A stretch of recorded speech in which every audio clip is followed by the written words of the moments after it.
राधे राधे मित्रों, मैं आज आपको रविवार व्रत की कथा सुनाती हूँ। पहले इसकी व्रत की विधि बताती हूँ, जो इस प्रकार है। सर्व मनोकामनाओं की पूर्ति हेतु रविवार का व्रत श्रेष्ठ है। इस व्रत की विधि इस प्रकार है।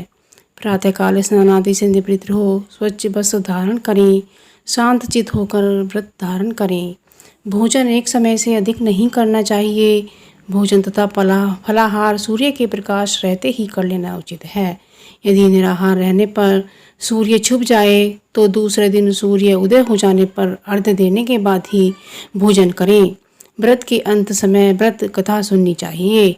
व्रत के दिन नमकीन तेल युक्त भोजन कदापि ग्रहण नहीं करें। इस व्रत के करने से मान सम्मान बढ़ता है तथा शत्रुओं का क्षय होता है। आँख की पीड़ा के अतिरिक्त अन्य सभी पीड़ाएं दूर होती हैं। रविवार व्रत कथा प्रारंभ। एक बुढ़िया थी। उसका नियम था प्रति रविवार को सवेरे ही स्नान आदि से निवृत्त हो घर को गोबर से लीप कर फिर भोजन तैयार कर भगवान को भोग लगा स्वयं भोजन करती थी। ऐसा व्रत करने से उसका घर अनेक प्रकार धन धान्य से पूर्ण था। श्री हरि कृपा से घर में किसी प्रकार का विघ्न या दुख नहीं था। सब प्रकार से घर आनंद रहता था।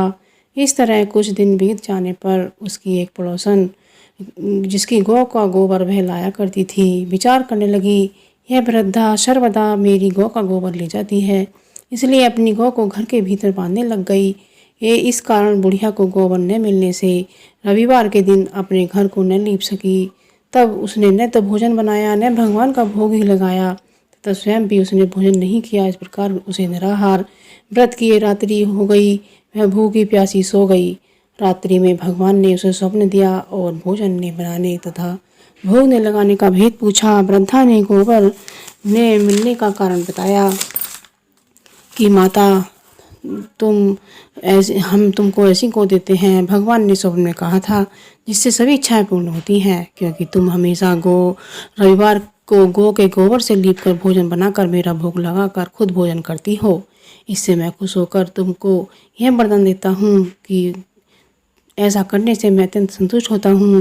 निर्धन को धन और बांझ स्त्रियों को पुत्र देकर दुखों को दूर करता हूँ तथा अंत समय में मोक्ष देता हूँ। स्वप्न में ऐसा वरदान देकर भगवान तो अंतर्ध्यान हो गए और जब वृद्धा की आँख खुली तो वह क्या देखती है, आंगन में एक अति सुंदर गौ और बछड़ा बंधे हुए हैं। वह गौ और बछड़े को देखकर अति प्रसन्न हुई और उसको घर के बाहर बांध दिया और वहीं खाने को चारा डाल दिया। जब उसकी पड़ोसन बुढ़िया ने घर के बाहर एक अति सुंदर गौ और बछड़े को देखा तो द्वेष के कारण उसका हृदय जल उठा। और जब उसने देखा कि गौ ने सोने का गोबर किया है तो वह उसे गौ का गोबर ले गई और अपनी गौ का गोबर उसकी जगह पर रख दिया।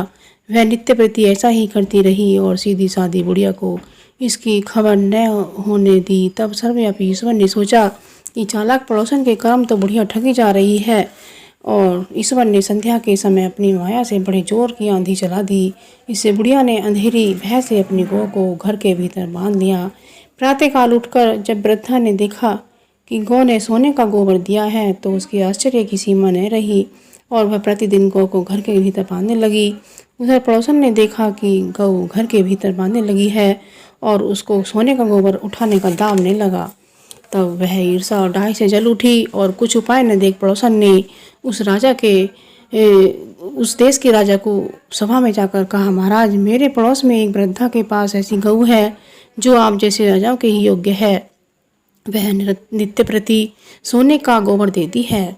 आज आप उस सोने से प्रजा का पालन करिए। वह वृद्धा इतने सोने का क्या करेगी। राजा ने यह बात सुन अपने दूतों को वृद्धा के घर से गौ लाने की आज्ञा दी। वृद्धा प्रातः ईश्वर का भोग लगा भोजन करने चली गई कि राजा के कर्मचारी गौ खोल कर ले गए। वृद्धा काफी रोई चिल्लाई, किंतु कर्मचारियों के समक्ष कोई क्या कहता। उस दिन वृद्धा गौ के वियोग में भोजन न खा सकी। रात भर रो रो कर ईश्वर से गौ को पुनः लाने के लिए प्रार्थना करती रही। उधर राजा गौ को देख बहुत प्रसन्न हुआ, लेकिन सुबह जैसे ही वह उठा सारा महल गोबर से भर गया। राजा यह देख घबरा गया। रात्रि में स्वप्न में कहा कि राजा, यह गाय वृद्धा को लौटाने में ही तेरा भला है।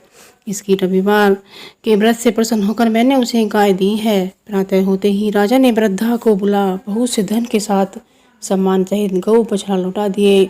उसकी पड़ोसन दुष्ट बुढ़िया को बुलाकर उचित दंड दिया गया। तब जाकर राजा के महल में गंदगी दूर हुई। उसी दिन से राजा ने नगर निवासियों को आदेश दिया कि राज्य तथा अपनी समस्त मनोकामनाओं की पूर्ति के लिए रविवार का व्रत किया करो। व्रत करने से नगर के लोग सुखी जीवन व्यतीत करने लगे। कोई भी बीमारी तथा प्रकृति का प्रकोप उस नगर पर नहीं होता था। सारी प्रजा सुख से रहने लगी थी। बोलो रविवार भगवान की जय, सूर्य भगवान की जय।